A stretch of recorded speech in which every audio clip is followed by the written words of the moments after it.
I mean, I've heard the travel schedule for Stampede was brutal, like the traveling you had to do around Canada. Yeah, now, to Britain, that was the doorway to America for all the British wrestlers. Because now 79, I called up Stu. Between the territory, between going to Japan and the territory, I had 6 weeks off. And I thought, before the starting date, and to all the places I thought, I'd call up Stu and to come in there for 6 weeks. As soon as I said I'm free for 6 weeks, he said, come in. And you know who he put with us? Who's Tommy that? Billington.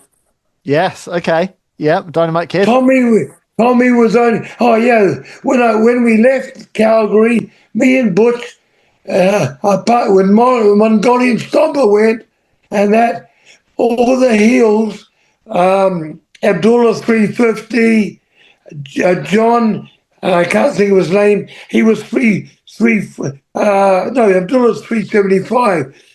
John Quinn was 325. Everyone was, all the heels from 270 upwards. Butch and me were the smallest. Wow. So when we came back in 79, we were the biggest Wow. because all the Brits were there. Marty, Marty the guy Jones. that's retired now. Marty Marty Jones. who? Jones. Marty Jones, yep. Marty Jones was a bad eye. Yeah, yeah. When so the first night back, I'm in the dressing room and I said to Butch, we're the biggest guys. And when the first match started, I went out and looked in the arena. The arena's sold out with all these small guys. I didn't realize that without Dad's knowledge, the Sons had brought in all these Brits and that, so the whole crew, or half the crew was Brits. Right, okay. And it was English style wrestling, but no rounds. It was English style. Yeah. And then when the main event come, it was a cage match. Marty Jones against British Bulldog. He wasn't a British Bulldog then. He was just young David, probably, or David Smith, I guess. no, not David. It was the other guy, Oh, what? Dynamite Kid. Tommy. Tom Middleton, yeah. Dynamite Kid, yeah. Dynamite Kid. It was Yeah. the Dynamite Kid and Marty Jones main event. And I went out and watched the match, and I said, no wonder the Dynamite Kid was coming off the top of the cage with his notorious headbutt. Yeah. And he slammed the guy on the other side of the ring.